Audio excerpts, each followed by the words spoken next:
Bienvenue au Centre d'art Jacques et Michel Auger.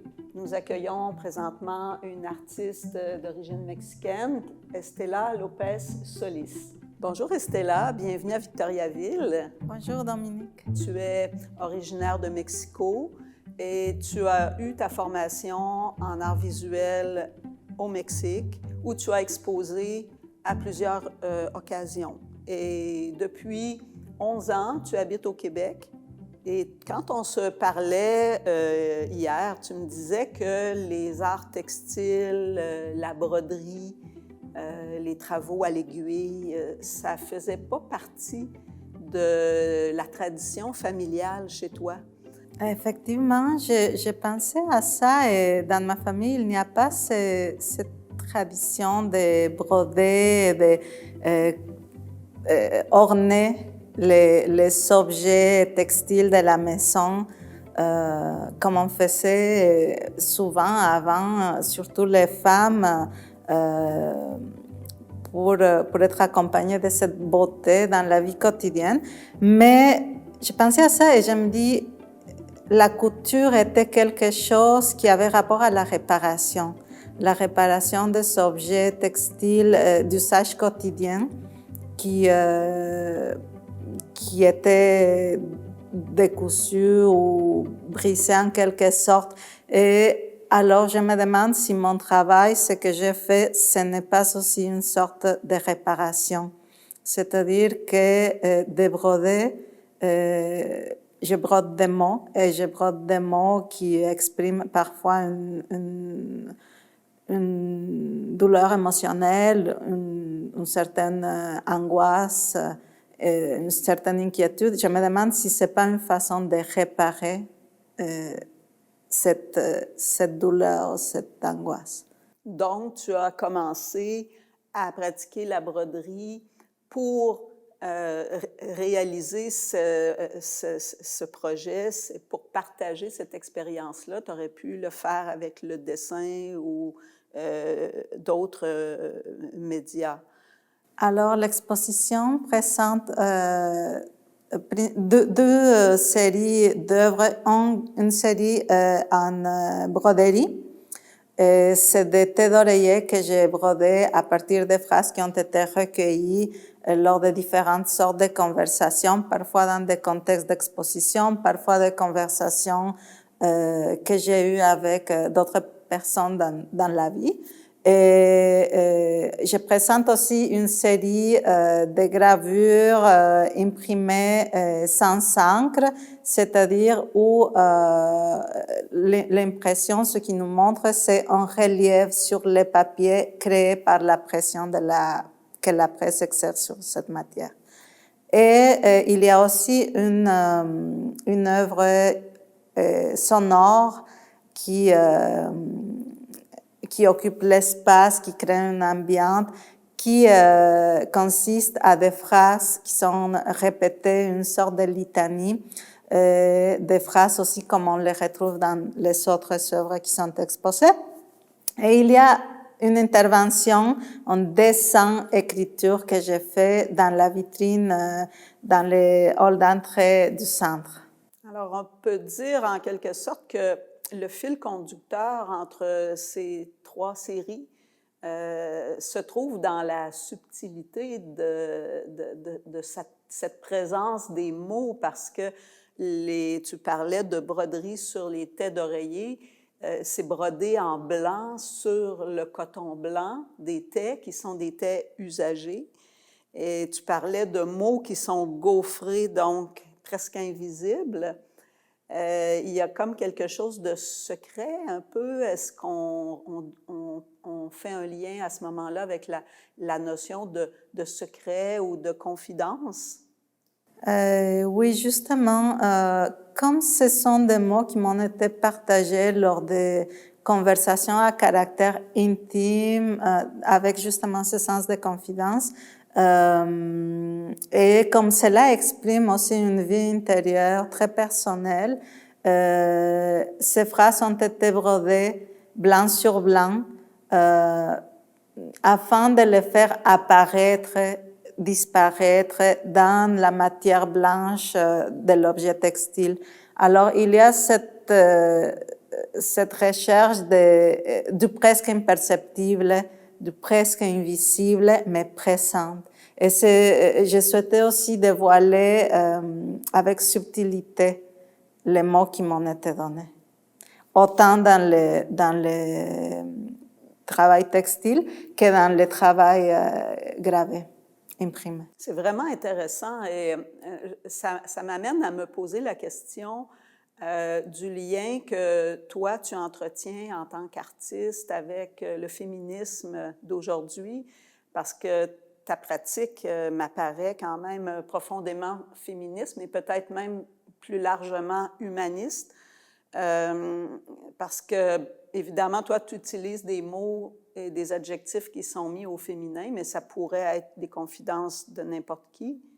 Mais comment tu te positionnes dans l'art féministe de notre époque? Bon, les mots sont mis au féminin parce que c'est une façon, bien que ça m'a été donné par des hommes ou des femmes, de les mettre au féminin, c'est une façon pour moi de les embrasser. Je dis souvent, j'embrasse les secrets des autres comme s'ils étaient mes propres secrets. Et c'est un peu ça que j'essaie de faire avec mon travail. Par rapport au féminisme, je pense que mon travail, en quelque sorte, c'est une de ces pratiques qui, par l'énonciation, font aussi la dénonciation des choses, des problèmes, de ce qui ne va pas. Et je crois que c'est un moment où la voix de la femme se laisse entendre un peu partout. Et moi, je pense que mon travail est un peu dans cette vague.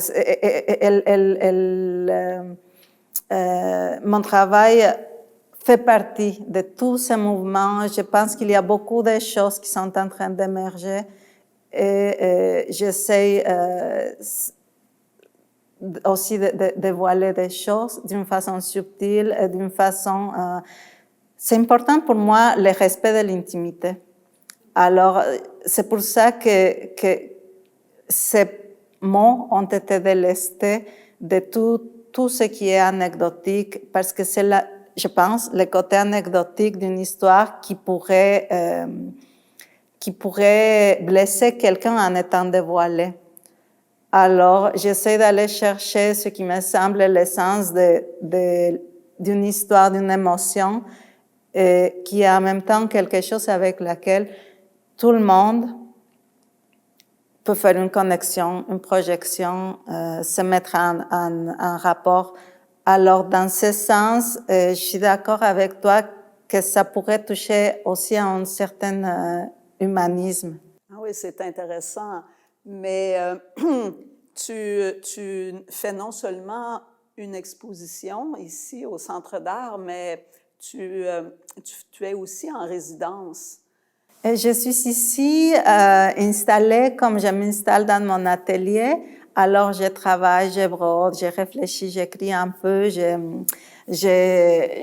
tous mes matériaux avec moi, mon cerceau avec ma broderie, les mots que j'ai recueillis puis que je vais broder.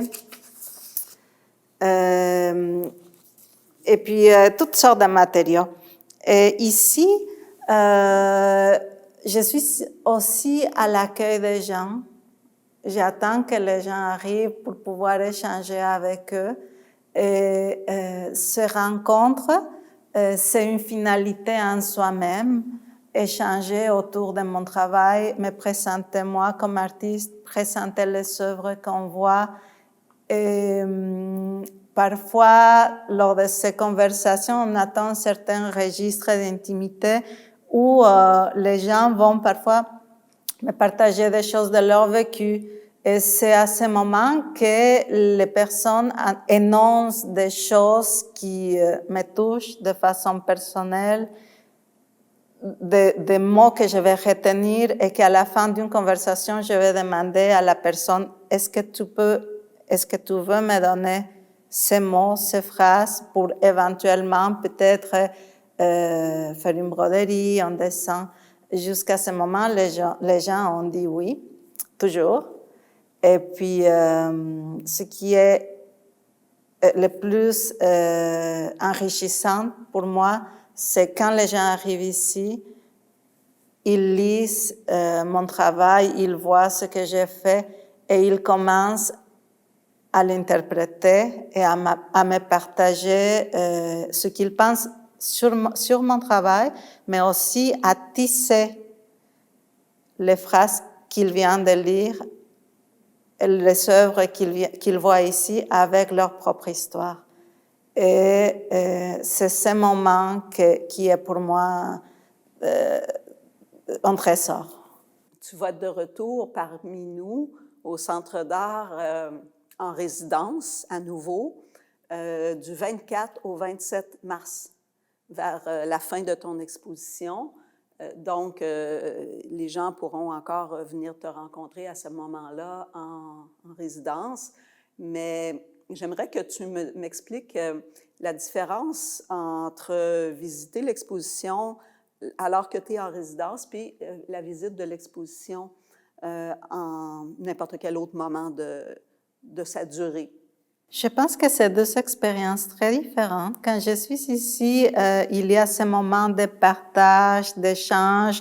Moi, je présente les choses et les gens aussi peuvent tisser avec leur propre expérience. On peut parler de toutes sortes de choses. C'est une visite très accompagnée.